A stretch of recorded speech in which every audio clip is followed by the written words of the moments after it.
Time is precious, and so are our pets. So time with our pets is extra precious. That's why we started Dutch. Dutch provides 24/7 access to licensed vets, with unlimited virtual visits and follow-ups for up to 5 pets. You can message a vet at any time and schedule a video visit the same day. Our vets can even prescribe medication for many ailments, and shipping is always free. With Dutch, you'll get more time with your pets and year-round peace of mind when it comes to their vet care.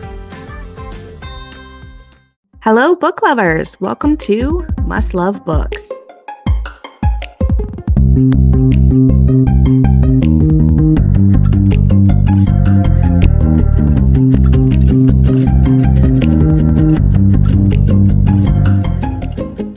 Welcome back to Must Love Books podcast. Today, I am here with author Samantha Ferrand, a Peruvian-American writer and filmmaker. In 2020, she turned to BookTok as a form of escape and found her life forever changed when she created the hashtag Literary Libra Book Club. Through her alter ego, Literary Libra, Samantha was featured in Forbes, invited to speak at Barnes & Noble, and has had the privilege of interviewing New York Times best-selling authors such as Holly Black and V.E. Schwab.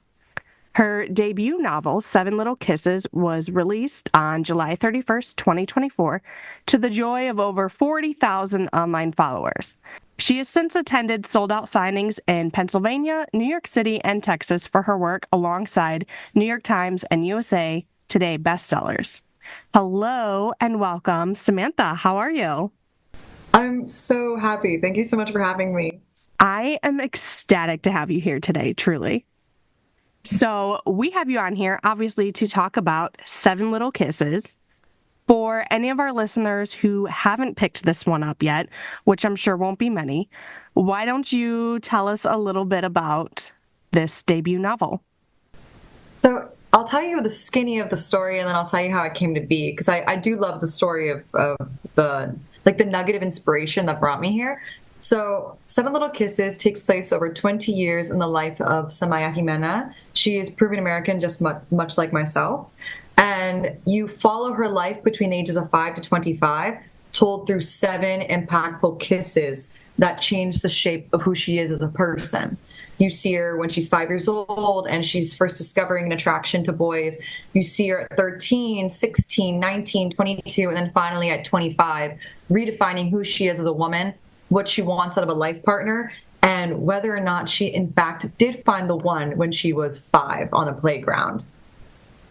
The nugget of this story came to be when I was... Did you ever watch the movie Boyhood? Yes. Okay. So Boyhood came out the year that I graduated high school. So okay. The summer before I went to college, I saw Boyhood in theaters. And I remember leaving that movie theater just sobbing because I also came from a divorced family background. I felt really connected to this boy. I went to college for arts as well. But at the same time, I remember leaving thinking, I'm so much like Mason, but I find it so weird that Mason didn't really even start thinking about girls until later on in life. Because I feel like, at least from a heterosexual female standpoint, I feel like you are ingrained from a very, very young age, whether it be through Disney movies or just hanging out in school, to care about what boys think about you and why that matters. And so I wanted to tell a story that was like Boyhood, but girlhood.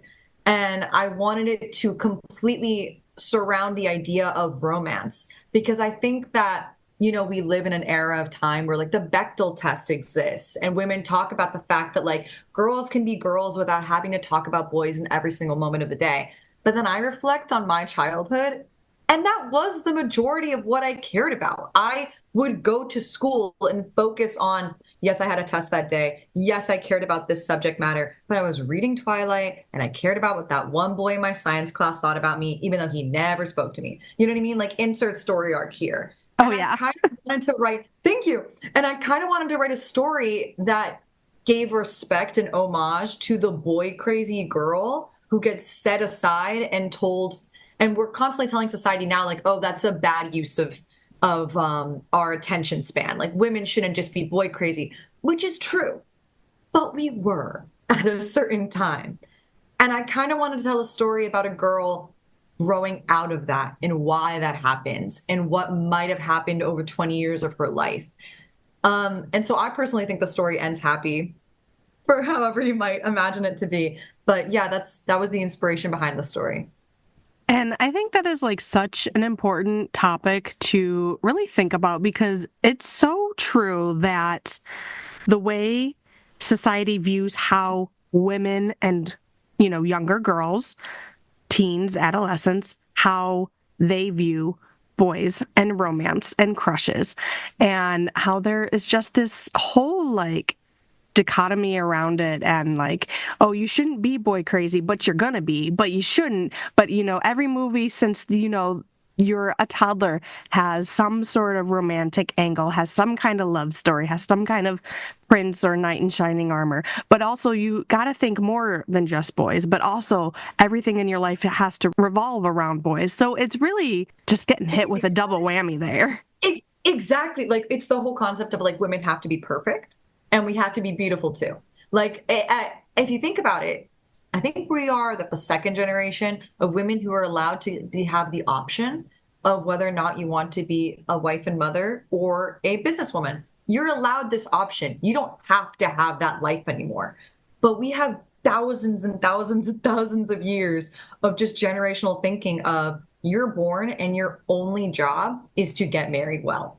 That's it. That's all you have to do. And then you look at Disney films or like fairy tales, and I think I talk about this like in some respect of my movies and my books, this topic and subject matter comes up, where we're constantly being fed and then a prince arrives and everything becomes happily ever after. Like, I wish I was Katniss Everdeen. I wish I was that girl who just, rolled out of bed beautiful and I didn't even notice he was staring at me, but I did notice and I did care. And at the same time, like, I think that's why movies like 8th grade, that's what it is. I think that's why movies like 8th grade mean so much to me. Just because I was that little girl in the corner who was kind of average. She wasn't that smart and she wasn't that pretty and she wasn't that athletic, but she wanted to feel special. And I don't think that's a weird thing to highlight in media. I think that's the average. And sometimes I want women to come together, whether they have been popular, whether they were the outcasts. And I think the one thing that does like join us all together is this desire to be presented in a certain way and viewed in a certain way. And I think that's what I love so much about Samaya, the main character in the story, and her friendship with Lila, where she and her best friend have two very different perspectives in this book. Her best friend was quintessentially beautiful at a very young age and very cool and had an older brother, and she went out and she partied and she was very much one of the guys. And Samaya covets this so intensely because she stayed home. She didn't go out much. Her mother was very overprotective. She was not one of the boys. She didn't even know what to do with her hands when she's in group settings. And then you see through their conversations that both of them are not happy. Both of them wants what the other has. Lila wishes she could have the safety of the female life that Samaya has in her home with her mom, just hanging out, reading books, and just talking about girl things. And Samaya wants so badly to rebel and experience life without limits the way Lila does. But Lila falls into a lot of heavy-handed problems, and so does Samaya. Like, neither one of them is safe, and neither one of them is living life the right way. And I think it's messy and it's beautiful. And I don't know, I wanted to give a glimpse of what it was like to be behind closed doors at a sleepover. And yeah. It's very much, grass is greener on the other side. Both of these characters, they see aspects and they kind of romanticize them and wish that that's what they have without, really fully wanting to embrace the pitfalls that, living each way automatically comes with. It's just natural. And I think that's kind of an important thing to also bring into writing as well. And a story like this is to highlight the ups and the downs, the lows and the highs of living in different worlds and walking in different ways, and how just because you covet what someone else has doesn't mean it's better. Mm-hmm. I love that. I was listening to you and I was like, damn, that's yes, what you said. Yes. Yeah. And this is why reading comprehension is important. So I would like to talk a little bit about your publishing journey for Seven Little Kisses. Oh, it's been a really interesting ride. I love that you asked me this question. It was a really interesting ride because I've been writing books since I was 13. Like, this is my first published novel, but this is not my first finished novel. I was originally going to write this other fantasy novel back in 2020, and I was going to self-publish that in the early months of 2022. And I had this like very strong voice in the back of my head saying, hold off. This is not the first novel you should write. And I made this decision because I knew down the line I wanted to write more contemporary romance and like women's fiction. And so I was thinking to myself, the first book you publish is going to be what people assume is your voice. And I didn't want to come out the gate with like a dark fantasy. And then the next thing I write is Seven Little Kisses, and it's a completely different human being. Like, who is Samantha Ferrand? This is like very confusing. So in 2022, I had been writing Seven Little Kisses since 2019. I was writing it as a feature film, and then I wrote it as a mini series, which every kiss would be an episode. And then I wrote it as a short film, trying to gain funding because I was going to shoot the film myself. Like, I was trying to get funding together so I could make this feature length film. That happened in 2019. What happens the very next year? The pandemic. Yeah, which is a great time for, filming projects. It was incredible, actually. It was the change of my life. I am Scorsese now. So no, first I like moved back in with my mom. It was a whole thing. I was like, oh, so all my dreams are done. They're gone, right? And so 2022 rolls around, and all I kept thinking about was Seven Little Kisses. All I wanted was Seven Little Kisses. I take a couple months, I transform it into a book, and it's now my favorite version of this book. There's so many different variations of Seven Little Kisses, by the way. Like, what you are reading currently is not the first draft at all, actually, at all. Even Isaac, to be completely honest, like the through line of having one person throughout this entire book that she's thinking about was not the original plan. It was going to be completely different male love interest, but I digress. So I have Seven Little Kisses. I talked about that online. And at the time, like, I have a following, but I don't have this like crazy huge following either. I talked about it online and the video kind of flopped, but some people did see it that were important and that were in the publishing world. And they had reached out to me like, hey, this sounds like a great idea. Do you have an agent? No, I don't have an agent. You should get an agent. So I start submitting to every single agency under the sun. Many no's. And then I get a yes. And I sign with this yes. I go through the editing process of my book. This is like the summer now. This is 2023. I go through the editing process of my book. I meet a beautiful editor, and we still work together to this day. And months had passed, and my book was just kind of in limbo. And so I'll shorten the story to say I left and parted ways with my agent, and I decided to pursue self-publishing, which was an extremely scary place to be because I had kind of two options in front of me. I could either A, go back into the query process and take another 6 months to a year simply querying and see what happens next. Because typically a book, okay, let's say you take 6 months to a year querying, then you get an agent, fabulous. Then you're going to take 6 months to a year pitching to different publishing houses. Okay, fabulous. You everything works out now. 2 years of that has just been you like pitching. Yeah. And then another year of that is them promoting your book. So that would have been three, like, average. Quick turnaround would have been 1 year of my life. Wow, everything works out perfectly. But I had already had kind of a good / average / not my favorite experience. So I decided to put my eggs into the universe. And I was like, you know what? I'm going to self-publish and I'm going to see where this goes. And because of BookTok and because I had traveled and I have connections in the sense of I have a lot of friends who are authors and I go to events and I network and I talk and I meet people, I got the opportunity to go to a bunch of different conventions. And I got the opportunity. I had beautiful friends like Hannah Nicole Mayer, who was so gracious and kind. She did not need to do this. She invited me to do a book signing with her for the Apprentice of the Villain launch. That's huge. That is huge. That is freaking huge. That is unheard of. I'm sitting in Pennsylvania. No one knows who I am. No one knows who I am. But Hannah is sitting there, and I'm there asking her questions about her book. And every 5 seconds, she's plugging to the audience. This is my favorite book of the year. Samantha Ferrand, Seven Little Kisses. You have to pick it up. I'm about to cry. And she was like, are you going to cry? I'm like, I might, Hannah. I'm having an out-of-body experience right now of your kindness.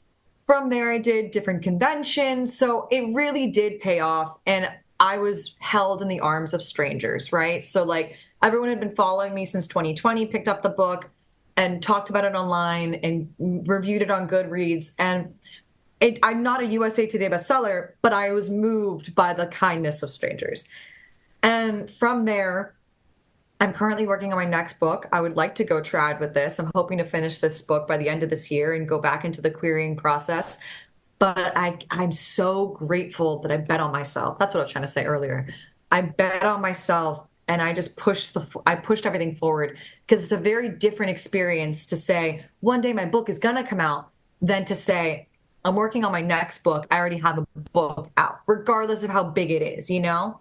I think that's the killing of the ego at a certain point. Like, what's more important to you? Why are you doing this? Are you doing this because you think this story is important and people need to read it? Like we were talking about earlier of like just being a woman and seeing the two different sides of every coin. Or are you doing this to satisfy your ego? Because if you're doing it to satisfy your ego, yeah, you're gonna be disappointed 9 times out of 10. But if you're doing this to satisfy some part of you that's like, this story matters, people need to read this. If one person in some random state I've never met before picks up my book and is moved by it, then what I've done and what I've accomplished in my life is something truly beautiful. And I think it took me a couple years to get there. I definitely was not born this like sensei, like whatever happens person. But I'm really grateful to be here. And so that's been my journey. Yeah. That's beautiful, honestly. And you clearly made the right move betting on yourself. And I think that's honestly kind of the moral of the story is, you know, if you've put in the work and you are truly proud of what you have, then there is no reason why you shouldn't bet on yourself. Whether, you know, that looks like self-publishing or going into the querying trenches, which I love that phrase because it's very accurate. Yeah, you're army crawling, my friend. Exactly. But it will be okay. Like, I know people talk about that all the time. Like, obviously, like, I have an arts degree and I'm in a world that's difficult. We are both in a world and it's difficult because I know you're also currently writing. People always talk about the negative. And yeah, like, my story was not Cinderella. However, it is okay. Like, everything is going to be fine. You're going to find success on the timeline that you need to find success. To compare it to anything else or anyone else, you're obviously going to be disappointed. But also when I was querying, an incredible situation arose where, yes, I got a yes from an agent, but I also got a maybe from a different agent. And I'm a big fan. We were talking about this earlier before you started recording, about the love of editing. Yes. And I'm a big editing fan too. I will cut it if it doesn't work. I will cut something out. I come from a background of screenwriting, so like communal writing center where like people are saying, hey, this joke isn't working, maybe do this, like, oh, this isn't blah, blah, blah, right? Which writing a novel is a very different experience. It's, as you know, it's your writing, then editors, beta readers, similar but different. When I was in the query process, I had an agent who was like, yes, I'll take this book. However, I'll only take the book if you take out in Kiss 4, slight spoiler. I mean, it's in the trigger warnings, but slight spoiler. In Kiss 4, Samaya experiences sexual assault. And the agent was like, if you take that out, I'll take the book. And I really struggled for like a solid month because this is my dream, right? That's my dream. And it was a great house. I talked about this with my author friends. I was like, what do you guys think I should do? Because they've all read the book and they all supported my belief, which was not every book needs that. Not every book. And I understood the agent's perspective too, of like, you know, but I do think that's Samaya's story. Without it, I'm cheating myself? Because the whole premise of the novel is a young girl who's growing up. The first thing that you hear in the novel, like the first sentence of the book, is, don't you know boys are only mean to you because they like you? That's the theme. That is the reason for the book. And the rest of the 20 years of Samaya being alive is her unlearning this truth. She has a difficult relationship with her father. She comes from a very religious background. She's being pressured sexually as a teenager. And she also comes from I'm Latina, and I pulled from my own relationship with my own family with this. There's a very strong belief of like, stay a virgin until you're married. You know, we don't talk about it, but stay a virgin. Like, this is like your gold. You have to protect this of you. And I was thinking about it a lot when I was writing the book, that I wanted Samaya's story to be like an everyman. Yes, she's Latina. Yes, she comes from a single mother household. But I wanted any girl to pick up her book, or either like read about Lila, read about her story, read about her mother, even Rebecca, and feel some kind of connection to it in some kind of way. And the thing that bothered me was that typically when you hear about sexual assault in a novel or in a film or anything, it's usually extremely, extremely, extremely violent, to the point where it's like sensationalized, and just it's so incredibly other that no one can think to themselves, oh, that would never happen to me, right? We never see the average experience. And the statistic is like, what, 1 in 4 women? It's something crazy. And so I was like, no, I wanted to show the average, this is the strange conversation, right? Like, this is what happened. It's black and white, but then there's all this gray area because no, this is the average experience. What he thought happened, what she thought happened might not be the same, but this is what happened. And you as the reader have to decipher for yourself what you would call this. Would you call this a one-night stand? Or would you call this a sexual assault? And for the rest of the book, Samaya is redefining her relationship now. So as a little girl, she's boy crazy, and she's trying to figure out, what is my limit with a guy, right? And then as an adult, she's trying to figure out, how can I trust you? How can I reconnect with my own body sexually or even romantically and trust you? And I think that's what makes her relationship with Isaac so important, because if you think about it, she meets him when she's a little girl before anything happens, and then she meets him again as a woman after the fact. So this friendship is not just some friendship. He's the only boy in her entire life who's only ever known her for her, not boy crazy her, not victim her. And so I had to decline that offer with the agent, because I was like, no. And I do think about it from time to time. But yeah, I think that overall the reason for that story is, it goes back to what I'm saying earlier of, why are you telling this story? Because if you're not clear on that, and you're not clear where your lines in the sand are, you'll move for anything, you know? But that's me. Yeah. It brings up a very important point. So when it comes to being a writer, we're often told you need to be ready to kill your darlings. You have to be, ready to let go, especially if you're working with, a bigger agency and they're going to dictate, what they want and what they don't want in your book. And you have to be ready to sacrifice some of that. However, this story is a prime example of why you need to also stand your ground and understand what is really the heart of the story and what is most important to the overall messaging behind the story itself, as well as the character's arc. And if it's something like this, not for like cutting it for the sake of cutting it, but keeping it because it is that important to the story. And I think, once again, you bet on yourself and you made the right move, because you focused on what the story needs, not what you needed to sell the book. Thank you. Thank you very much for that. Do you feel that way for yourself too? Like, have you ever come up with in a place where you're like, basically, have you ever come across something that you're like, ooh, do I cut this or do I keep this?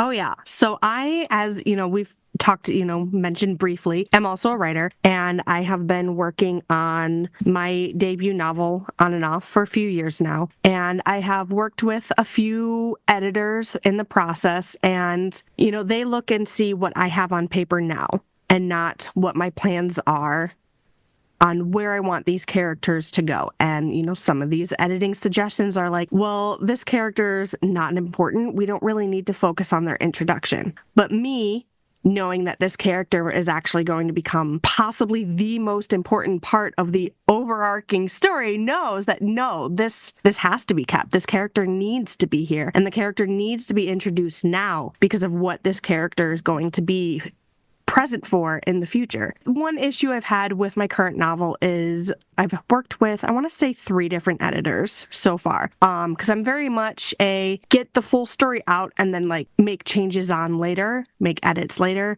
I used to edit as I go and then I never finished anything. So now it's yeah, that's a whole problem there. This is my first finished novel because I've started so many and edited as I went along that I lost the heart for it.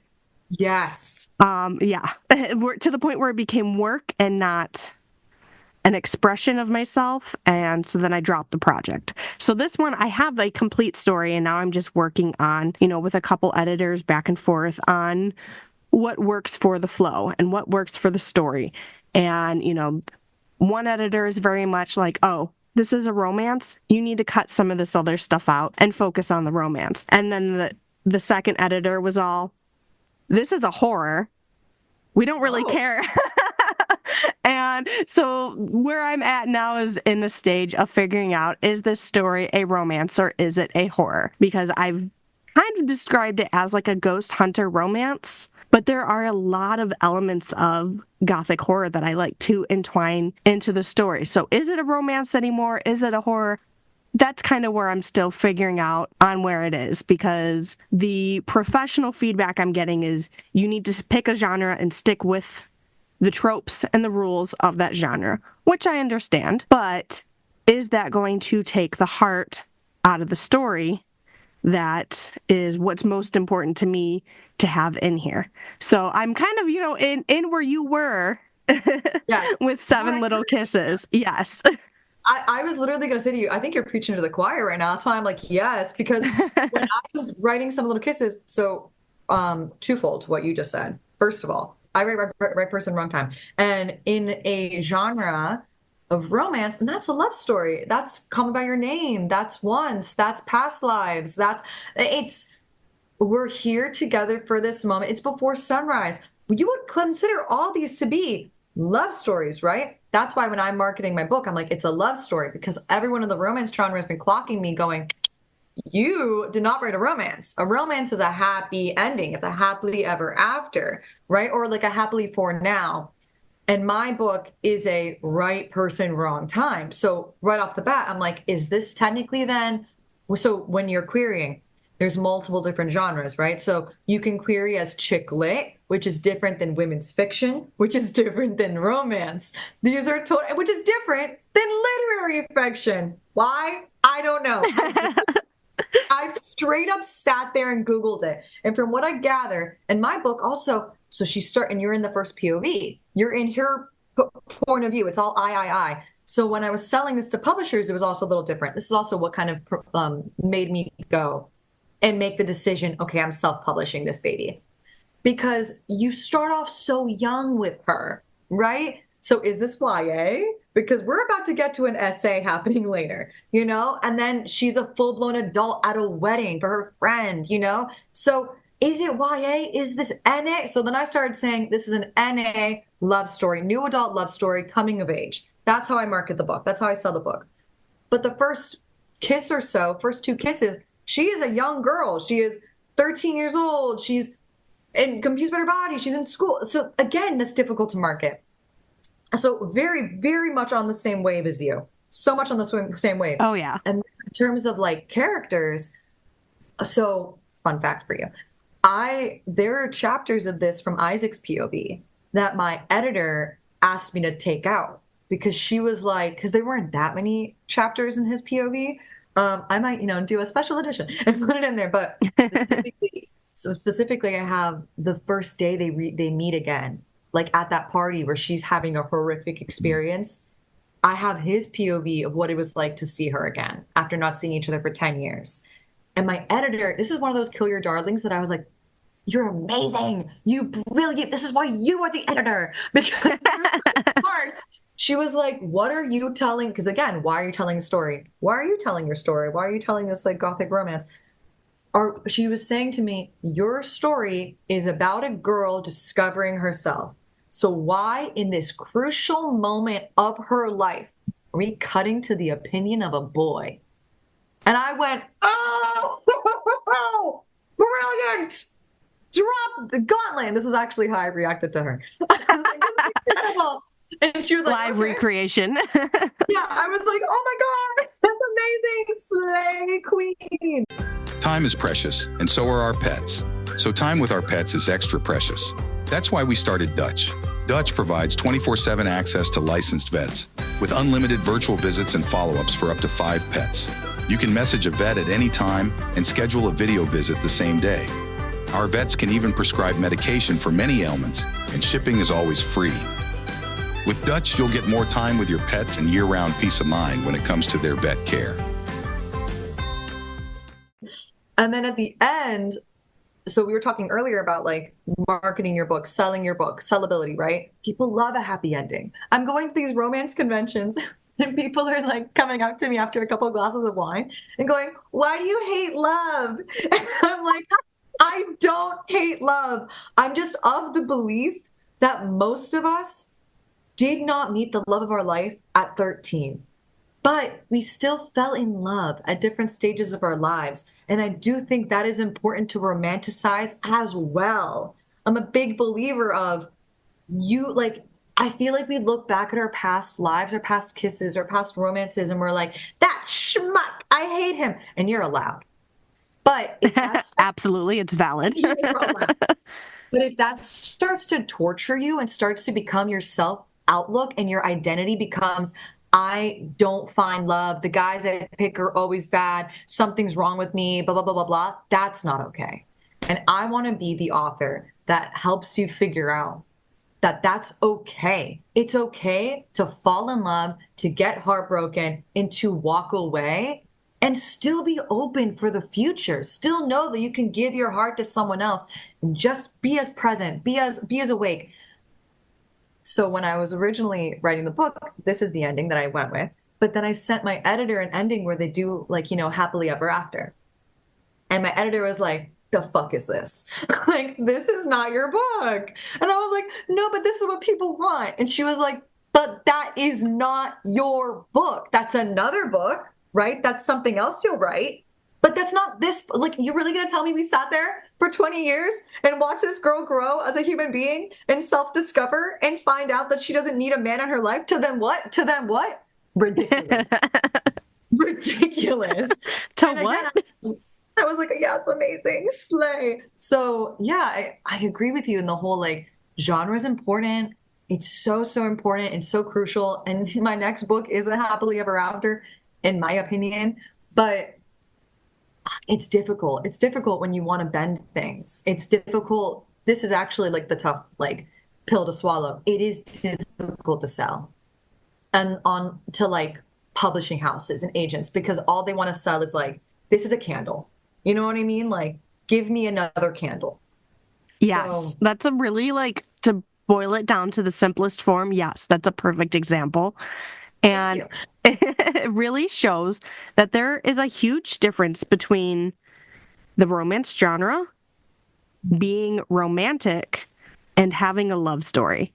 Now, these three things can very easily intertwine, but they are also three very separate things. And just because something is a love story doesn't mean it belongs in the romance genre. Just because something is romanticized doesn't make it a romance novel. Mm-hmm. Well, to you, with your gothic romance, which it sounds like a vibe, please go with it. Thank you. Granted, you're going to edit like crazy, and it's going to be incredible and beautiful and whatever it needs to be. And I know that you're an incredible writer, and you're going to trust your gut, and you're going to kill your darlings that need to be there, but you're also going to stand your ground. the number one example I give to people, because I love romance, is the movie Brothers with, what's his name? Gosh, he dated Taylor Swift and she read about him. Oh, yeah. That guy. Yeah. Toby Maguire. Yeah. Wow, I can't even remember his name. Gyllenhaal. Jake Gyllenhaal. Yeah, Jake Gyllenhaal. There we go. The movie Brothers is my favorite example of this. The movie Brothers is about Jake Gyllenhaal and Toby Maguire and Natalie Portman. So the premise, if you Google Brothers right now, it'll come up as like war movie, right? Drama, war, whatever. That movie is about two brothers who fall in love with the same woman. And one of them went to war and they thought he was dead. This is not a spoiler because it's literally the movie, it's the trailer. And he comes back. Oh no, love triangle. It's literally a romance. It is literally about two men being in love with the same woman, but it's marketed as a war film because they were trying to bring in, again, genre is so important. How do we market this male-led, like aggressive war book or film to women? No, we want the guys. So let's try to sell it to the guys. But I always tell people that. I'm like, what do you think Brothers is? What do you think that is? What do you think Rosemary's Baby is? Rosemary's Baby is a horror, just like you're talking about. But what's the premise of that movie? They are together. Well, it's a book by Ira Levin. What's the premise of that book? She is in love with her husband, genuinely over the moon in love with him, and he is pulling away from his work. And she wants nothing more than to make him happy and make their marriage work. And then the neighbors come in. But the driving force is that she wants a happy marriage with her husband. And that's a romance horror, so. Yeah, it's a marriage in trouble trope. Marriage in trouble. Yes. Yeah. I'm here.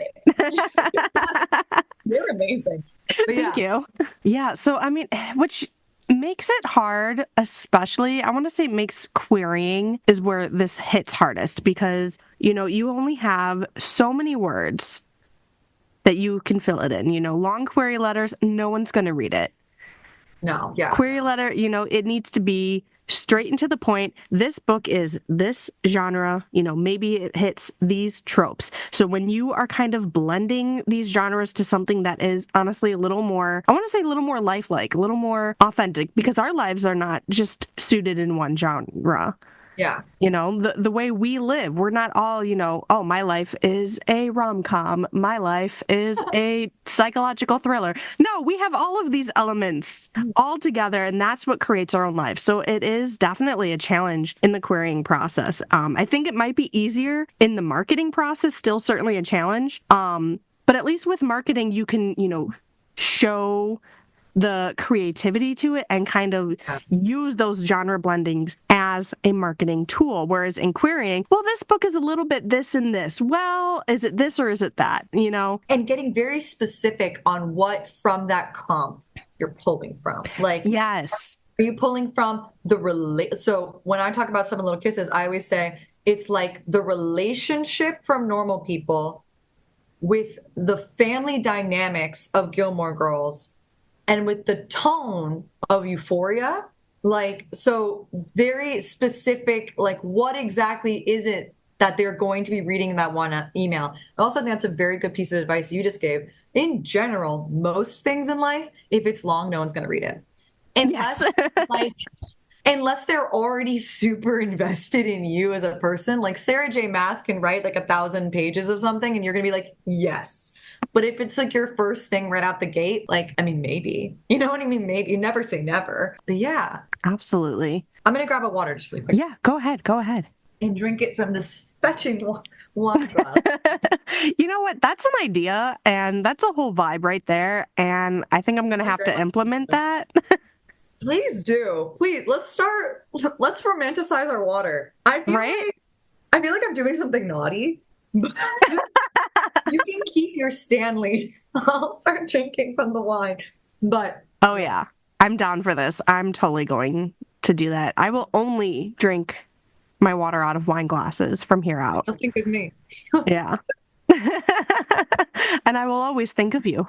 So we mentioned very briefly at the beginning of this episode your Literary Libra Book Club, and I would really like to just kind of dive into that. So I love this question because I love Literary Libra so much. I actually just now for this year, because my book came out and I was going to these conventions, I changed my username on TikTok from Literary Libra to Samantha Ferrand, and I started crying. Like, I was like, Oh, no, I know. And what's beautiful is that like, so I come from a matriarchy. Like I have a house full of women. And so everyone really empathized with me. They were like, no, I get it, Sammy. Like, let me explain to you the language of my universe and how I got to where I am now. So 2019 was like the worst year of my entire life. Not going to go into it, but just genuinely the worst year. To give you a little taste, I got into a horrific car accident, and then I bought a new used car, and then that car got stolen all within the same month. oh my Like goodness. it all, and I still to this day don't own a car because of this experience. Oh no. Yes. And then I moved back in with my family. It was genuinely, I know there were other bad years for other people, but that was probably my worst year.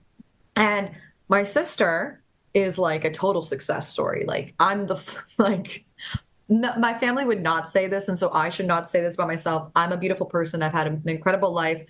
I have a lot of success, whatever. My sister is like the typical, we're an immigrant family and she's a tax attorney. Like she did exactly what every immigrant family wants the firstborn to do. You know what I mean? Lawyer or doctor. And she did it. And my sister, I'm like living back at my family's house, no idea what my life is going to look like, just applying to any job I could possibly apply to. And my sister's like, you know what, Sammy, like you should get on TikTok. And I was like, the fuck? Like, because she's the most corporate of my, like no one in my family went to college. Like my sister is the most like, we think of her like close to God. You know what I mean? Like whatever she says goes. And so she was like, yeah, you should get on TikTok. It's the new wave. And this is like February 2020, March 2020. She's telling me this. And so I was like, okay. I mean, I literally have no other direction in life. Let's go.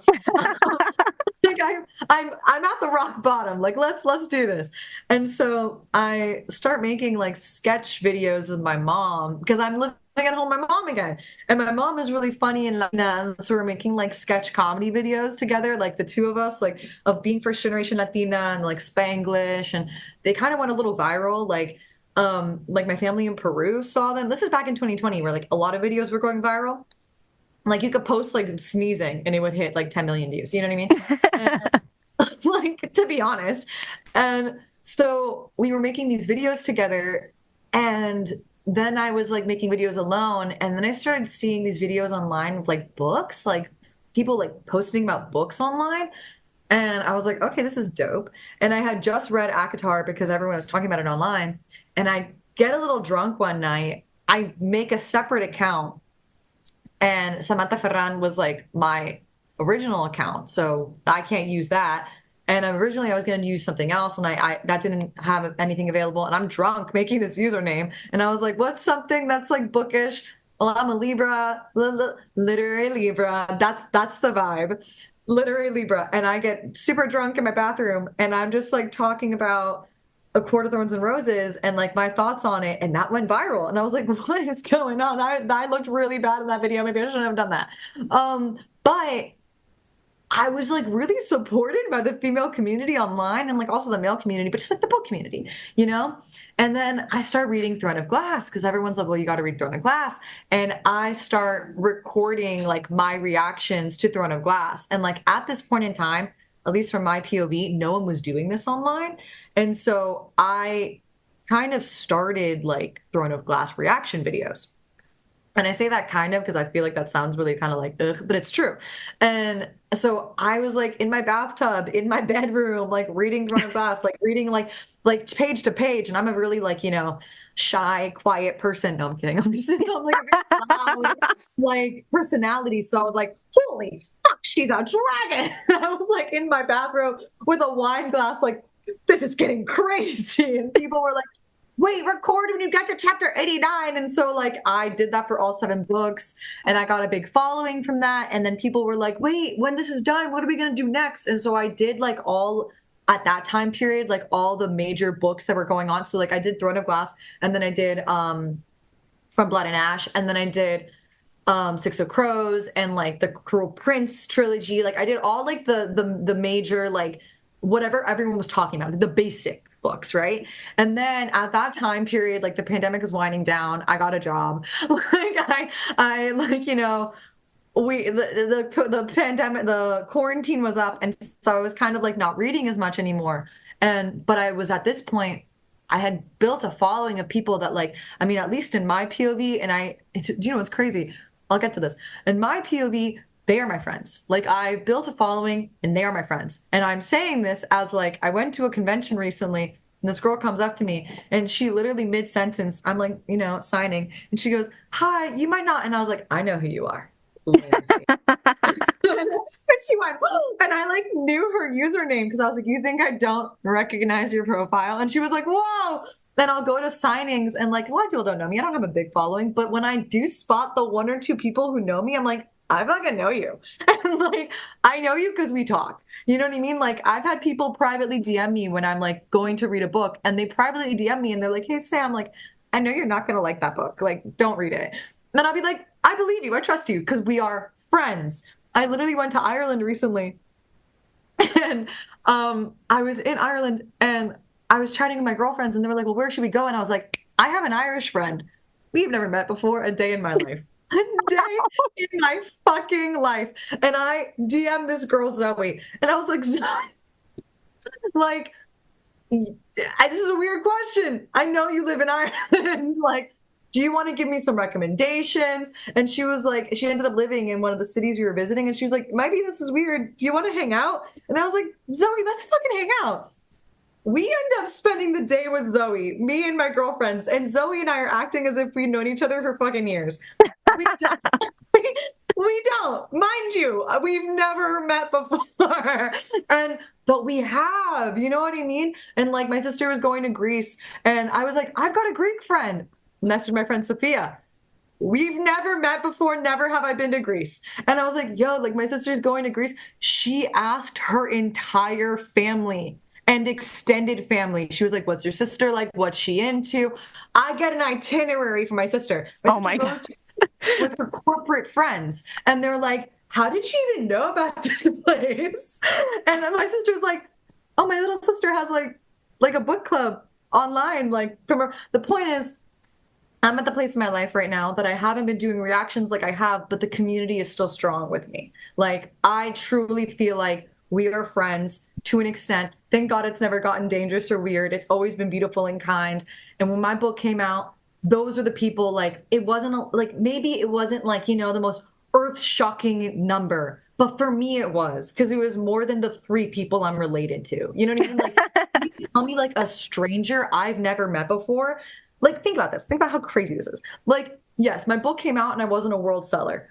But you know what did happen? Some person I've never met before felt so connected to me and my dreams that they took their money that they worked so hard for, bought the book the day it came out, just so that it would boost my numbers so that maybe one day my dreams could come true. The fuck? We live in that society? So that's Literary Libra Book Club for me. It means so much to me. I want to go back into my reaction videos because my life is now like I work from home. I can do these things.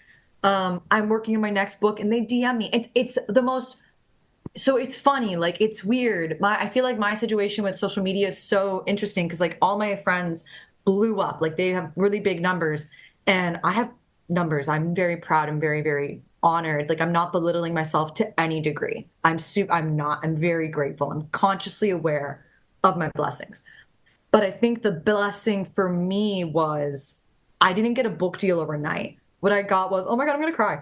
What I got was like really loyal strangers who like care about me.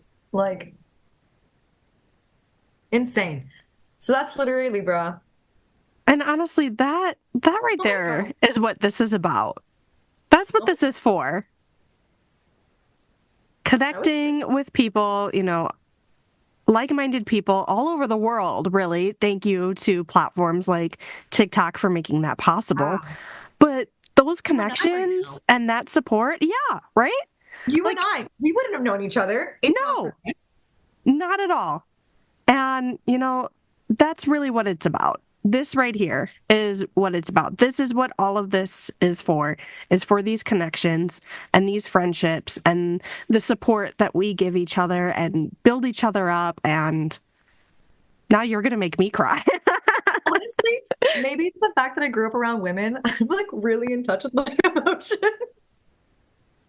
So yeah, cry, Krystle. You're incredible. Look at you. You're a mother, you're a writer, you are creating a podcast, you are giving a voice to people that need one. Like, you've really been so kind to me. You read my book. That's insane. Like, that's like, wow. And you invited me on here to talk about the thing I love the most. Yeah, you should cry. It's a beautiful life. We are very blessed. We're very lucky. Absolutely. It's wonderful. And I mean, honestly, if this podcast like never went anywhere, which it already is, like I'm just shocked, honestly, at like the support and interest I've gotten. I just started it in like February. Like and I've already, yeah. And it has grown so much, but even if it like never went anywhere, like just the connections that I have made with my fellow readers, with other authors, with other podcasts. I started the Book Podcast Connection on Instagram, and we are a networking group of now over 60 book-related podcasts. 60 podcasts. Like, why would you say if it never goes anywhere? It's literally going somewhere. I know. I got to get over that talking down part. But it's like if I'm sitting on a train and the train is moving and I'm like, well, if this train would just fucking start going somewhere. It's like the train is moving. You're in the mountain area, look how pretty it is. You haven't gotten to the destination yet, but what if the journey's the destination? That's kind of the premise of some little The true journey was the friends we made on the way. Isn't that how that cliche goes? Like, and it's so true. It's so true. It's a cliche for a reason. That's my favorite comment in like any like comment section where they're like, maybe like someone's like, oh, whatever, insert idea here. Maybe it's the friends we made along the way. Yes. I'm Gen Z as hell. I'm actually not, but my brain, because of TikTok, has mush. We have TikTok brain. You have TikTok brain. We do. It's so true. It's so true. I've also been on there since about March of 2020. Oh, so yeah, we're fried. Yeah. Yeah. I visit my sister with her corporate friends. And did you ever watch Scooby-Doo, the movie where the live action Yes. where they're on like Spooky Island? Yes. The way that I describe it is, when they're possessed and they start talking like, yo, what up, my dizzle, like my dog? Like, that's how I sound to them. Oh my God, that's so accurate. Because I definitely occasionally talk in TikTok memes and TikTok sounds. Like I repeat a sound to people who are very clearly not on that side of TikTok. And I'm just like, speaking my own language here. Speaking my own language. But you know what? That's another beautiful thing about social media. Like, I genuinely think that if I was on like Model UN or like a mock trial, you could hand me pro social media. Let me talk. Let me cook. I also made like my best friends in the whole world. Like, I meant to say this earlier, but a big inspiration for self-publishing was Kaven Herning at Kaven Books, Kaven_books, I think, the author of A Forbidden Fate.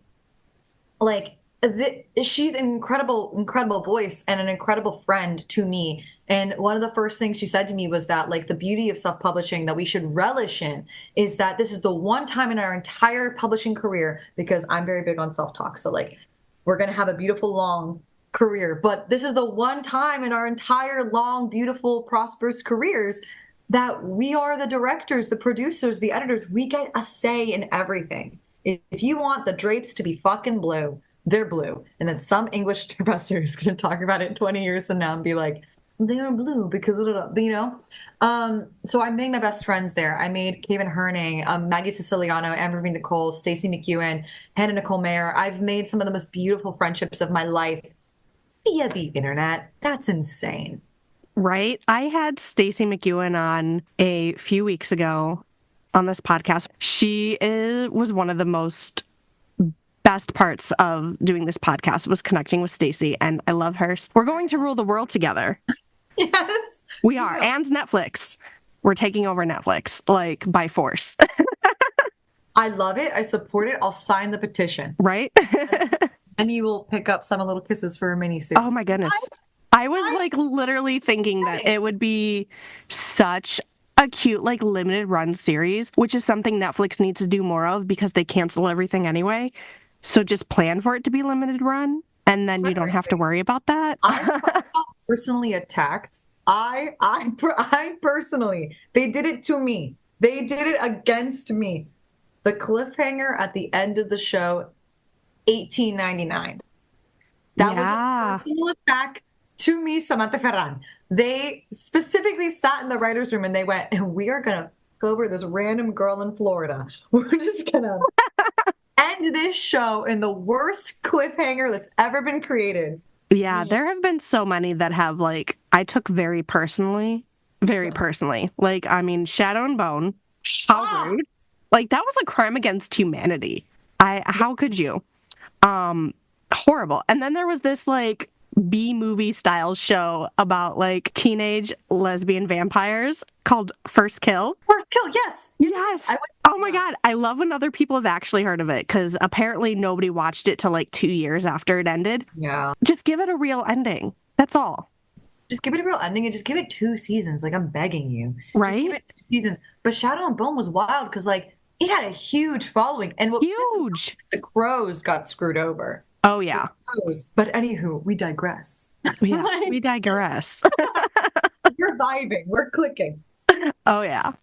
Well, I mean, really what it comes to is social media connects us all and has brought us so much enjoyment, entertainment, connection, and support. And I mean, neither of us would be here without it. I certainly would never have started this podcast without it. It's just so important to not just like our local community, but our global community. We need social media. We need these things to connect us and to, keep us positive in dark times. Absolutely, yes. And I just want to say again, thank you. Thank you so much for joining me today, Samantha. This has been a true pleasure.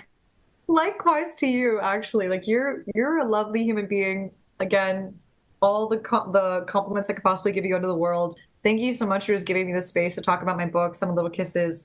And yeah, this has been a real gift. Thank you so much. Thank you everyone for listening. This has been Must Love Books. You can find us on Instagram, Facebook, and Patreon under @MustLoveBooks Podcast. Thank you and happy reading.